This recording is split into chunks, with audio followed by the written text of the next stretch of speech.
दोस्तों प्रणाम, एक वासियों का हार्दिक स्वागत, बंदन। आइए जनपद जौनपुर की उसी बहुचर्चित खबर से एक बार फिर से आपको जोड़ देते हैं। वो है काजल प्रजापति की न्यूज, यानी काजल प्रजापति की मोहब्बत। रायबरेली की रहने वाली वो लड़की थाना जगतपुर बताती है, जो आज के लगभग 11-12 दिन पहले जनपद जौनपुर थाना सरायख्वाजा के अंतर्गत अतरौड़ा ग्राम पंचायत में आके धमक जाती है। उसने कहा कि इसी गांव के रहने वाले मिथिलेश जी मुझसे मोहब्बत करते थे, प्यार करते थे। राकेश यादव नाम बता करके मेरे साथ उन्होंने संबंध बनाया, मेरे ताल्लुक में रहे, एक बच्चा भी पैदा कर दिया। इसके बाद जब मिथिलेश जी उसके सामने दूसरे दिन आते हैं तो दोनों में विवाद हो जाता है, झगड़ा होता है, मामला थाने पहुंच जाता है।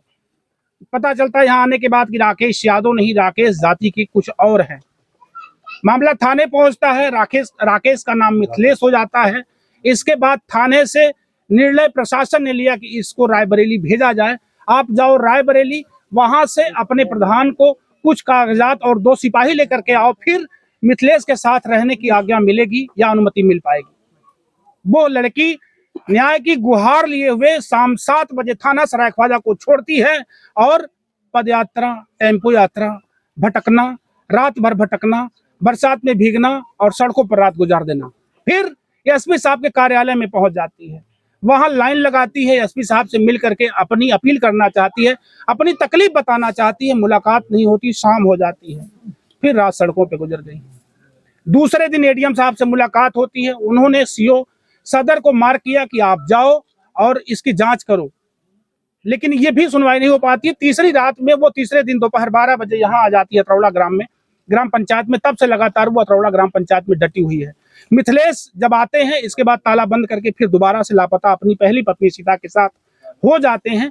आज जब इस रिपोर्ट को हम बना रहे हैं तब 20 तारीख और मिथिलेश जी उपस्थित हैं, यानी आज वाली रात में लगभग 11 बजे मिथिलेश जब गांव पंचायत में आते हैं, तभी न्यूज चैनलों को खबर हो जाती है। सभी लोग जान पाते हैं कि मिथिलेश जी अतरौड़ा ग्राम पंचायत में आ चुके हैं, ताला खुल चुका है। जिस ताला के टूटने या खुलने का इंतजार था, वो ताला रात में आज 11 बजे खुला। लेकिन काजल यहाँ नहीं थी। काजल जिसके यहाँ सोती है रात में, उन्हीं के यहाँ सोती रही। मिथिलेश बेचारे हाथ पांव पटकते रहे, काजल से मुलाकात नहीं हो पाई है। मिथिलेश जी यहाँ मौजूद हैं, आज इनसे हम बात करेंगे क्या कुछ चाहते हैं आगे। जी मिथिलेश जी, क्या चाहते हैं अब आप?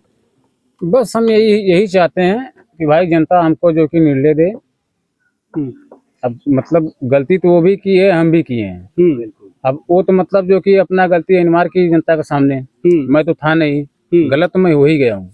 बस यही है, आप लोग के निवेदन यही है, मतलब जनता हमको जो कि निर्णय दे, उसको रखा जाए कि ना रखा जाए। जनता के निर्णय की जब बात आप करते हैं तो जनता अगर ना रखना होता तो आपके गांव की जनता उसे तख्ता बनवा के दे रही, खाना खिला रही, उसे सोने की व्यवस्था कर रही है। बात है तो भाई जब रखना है तो भाई रहेगी मेरे घर पे वो।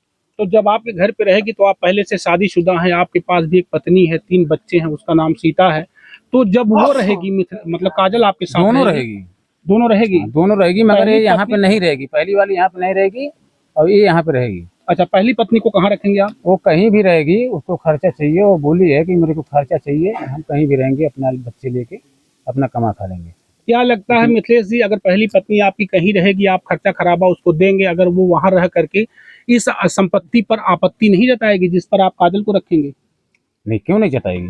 जताएगी। यानी इस संपत्ति का अधिकार पहली पत्नी का होगा या काजल का होगा? दोनों का होगा।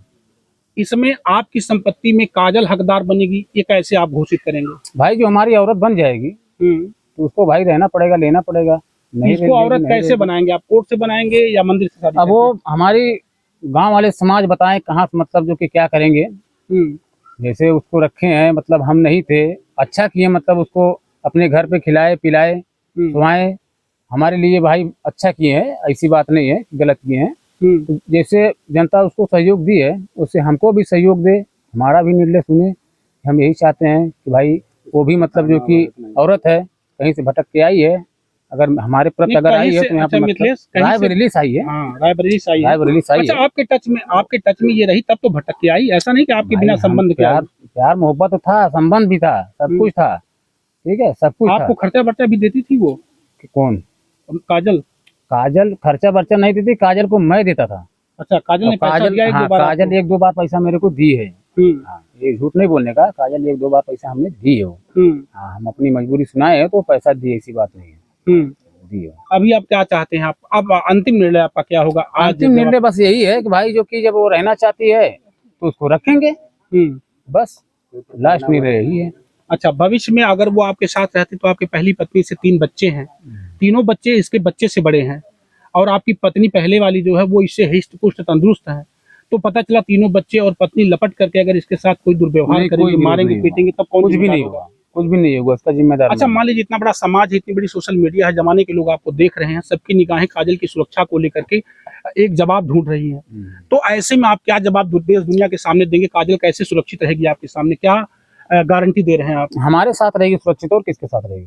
नहीं, आपके साथ सुरक्षित रहेगी तो पता चला आपकी पत्नी मारे पीटे नहीं, ये या गलत कोई बात दिक्कत है। हो, मेरी कभी भविष्य गारंटी में? है ऐसा नहीं होगा, कभी ऐसा नहीं ऐसा होगा। नहीं होने दूंगा। अगर इस तरह से कोई उसके ऊपर कोई घटना दुर्घटना आती है तब उसका जिम्मेदार मैं हूँ, आप रहेंगे? मैं रहेंगे।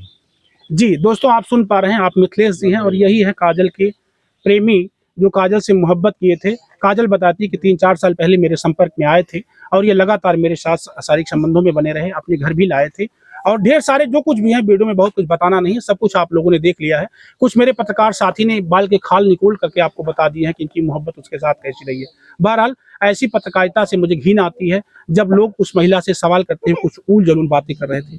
उसके लिए मैं एक पत्रकार होने के नाते माइक मेरे हाथों में, आपका भरोसा मेरे ऊपर है, इसलिए मैं क्षमा प्रार्थी हूँ कि इस तरह की पत्रकारिता से मैं खुद शर्मिंदा हूँ, जो लोगों ने कहा है, जो लोगों ने उसे सवाल किया है। लेकिन फिर भी मिथिलेश एक जिम्मेदार पर्सन है, गांव के लोगों ने इनको जिम्मेदारी देना चाहा है कि वो काजल प्रजापति के साथ रहें और रह करके उसका जीवन यापन करेंगे, पूरी गारंटी के साथ कि उसके बच्चों को उसको कोई तकलीफ ना होने पाए। ये भी बयान में क्या कुछ कह रहे हैं आप लोग सुन करके जरूर बताइएगा, कमेंट करके बताइएगा कि इनके लिए क्या किया जाए। अभी भी ढेर सारे सवाल बाकी हैं, ये यही नहीं खत्म होता है।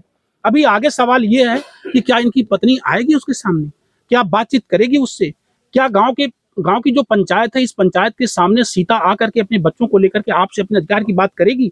ऐसे ढेर सारे सवाल। फिर लिखित रूप से आप गारंटी कैसे देते हैं, कैसे करेंगे उससे शादी, मंदिर में या कोर्ट में?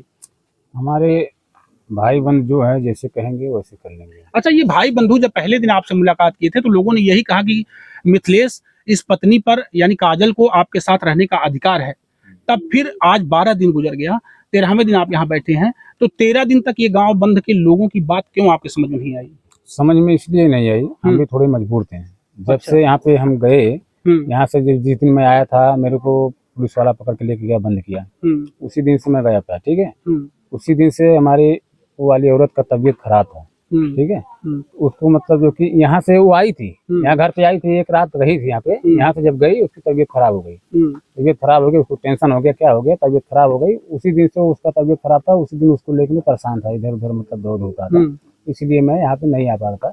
तो काजल 2-3 बार मेरे पास फोन भी की, उसका नंबर काजल ने फोन किया था, आपने? मेरी बात सुनो, उसका नंबर ब्लॉक में था और मैं देखा सुबह देखा, तो उसके बाद अभी कल की बात है, कल बात है, सुबह मैं देखा तो फोन आया था, तो मैं उसके बाद तुरंत उसके पास में फोन किया, मैं बात किया। ठीक है, तो ये मतलब रोने लग गई। हम कहते उसको कोई दिक्कत परेशानी अगर है तो हम थोड़ा समस्या में, हमारी भी तबीयत खराब है, उसका भी तबीयत खराब है, तुमको ज्यादा दिक्कत परेशानी है तो अपना जो कि ताला तोड़ के अपना रहे, उसका जिम्मेवारी मैं हूँ, कुछ नहीं होगा तुम्हें। तो वो कहा बोले कि मतलब जो कि तुम आओगे जब ताला खुलेगा। हम कहे ठीक है, मैं कल आऊंगा। तो कल के बजाय मैं उसी दिन में पहुंच गया। आप उसे करे थे मेरे किस्त का पैसा भी जमा करोगे, ऐसा कुछ आपने कहा था? हाँ, ऐसा मतलब उसको बोला था कि इसके पैसा जमा करने के लिए, इसलिए बोला था उसको, मैं मस्ती कर रहा था कि ऐसे कि मतलब जो तू मेरी बीवी हो गई है तो तुमको जिम्मेवारी, उसको ये भी बोला था कि मतलब जो कि हमारी बीवी का फर्ज तू निभाएगी। बोली हाँ निभाएंगे। ठीक है, हमको निभाना पड़ेगा तो सब कुछ निभाना पड़ेगा, ये नहीं है कि मतलब जो कि हम कमाने खाने लगेंगे तो मतलब जो मैं अपना देखेंगे, ऐसा नहीं है। सब कुछ मतलब जो कि मैं उसको डिटेल में उसको पूछा, मैं उसको खाली मतलब एक उसका आत्मा ले रहा था, मतलब क्या कह रही थी। ठीक है, लेकिन ये क्या बोल रहे कि मतलब मेरे पास 1 रुपया भी नहीं है। उसके बाद लास्ट में उसको बोला कि तुम्हारे पास पैसा नहीं है तो मैं तुमसे पैसा नहीं मांग रहा हूँ। ठीक है, इतना कह के उसके बाद फोन कर दिया। अभी जब तक कोई निर्णय आपका उसके साथ नहीं हो जाता है सामाजिक रूप से, तब तक तो वो आपके साथ रहेगी नहीं। इसके लिए अभी कल से या आज वाली रात से उसको रहने के लिए क्या करोगे? ताला तोड़ करके या ताला तोड़ खोल करके जो जगह बनाए हो वो उसे दे करके जाओगे, या आप अपने घर में रहोगे, वो जहाँ रह रही वही रहेगी? क्या सोचे हो? नहीं, घर में हम आ गए तो घर में रहेगी, वो कहाँ जाएगी? अब हमारे तो इंतजार कर रही थी, मैं जब आ गया तो दूसरे घर पे क्यों रहेगी, हमारे घर पे रहे ना, मैं ताला खोल के रखूंगा उसको। जब तक समाज में कोई निर्णय आप नहीं दे पाएंगे, ठोस सबूत कोई नहीं दे पाएंगे, कोई मजबूती से। क्या निर्णय मतलब लेना चाहते हो वो बताओ, मतलब इसी यही निर्णय लेना चाहता हूँ, यही बोलो। अच्छा, आपने उसका सिंदूर दान भी किया, एक फोटो उसने दिखाया है, उस पर क्या कहना चाहेंगे? सिंदूर दान नहीं किया हूँ, सिंदूर वो पहनी है, मैं उसके साथ बैठा हूँ। अच्छा, हाँ, उसके साथ बैठा हूँ, सिंदूर पहनी है, मैं उसके साथ बैठा हूँ। वो तो कह रहे थे मेरी मांगों में सिंदूर इन्होंने भरा था। नहीं, ये गलत बात है। अच्छा, ऐसा कुछ नहीं है। दोबारा से फिर उसकी मांगों में सिंदूर आप डालेंगे? डाल देंगे भाई, जब हमारी औरत है डालेंगे, क्यों नहीं डालेंगे। हम्म। जो हमारे प्रत आई है, हमारे साथ रहने के लिए बोल रही है, तो डालना ही पड़ेगा ना। हम नहीं डालेंगे तो कैसे होगा। जी, आप मिथिलेश जी को सुन पा रहे हैं, ये मिथिलेश जी हैं और लगातार जो है अब कहीं ना कहीं से आप काजल को अपनाने की बात कह रहे हैं कि मैं काजल को अपनाऊंगा, काजल मेरी दूसरी पत्नी के रूप में मेरे साथ रहेगी। लेकिन कमेंट में फिर से आप सभी देशवासियों से गुजारिश करूंगा कि आप लोग जरूर बताइए कि क्या कुछ होना चाहिए, क्या कुछ इनके लिए फैसला आप क्या दे रहे हैं। अभी पंचायत होनी बाकी है, पंचायत के लोगों का निर्णय आना बाकी है, सीता का आना बाकी है। फिर से एक बार बता रहा हूँ, काजल से इनका आमना सामना होना बाकी है। लेकिन इसके पहले इन्होंने बताया कि मैं सब कुछ इतना करते हुए उसे अपने साथ रखने को तैयार हूँ। क्या कुछ आप लोग कहना चाहते हैं? जल्दी से मिल जाऊंगा फिर अगली रिपोर्ट में, तब तक के लिए आप लोगों से लेता हूँ।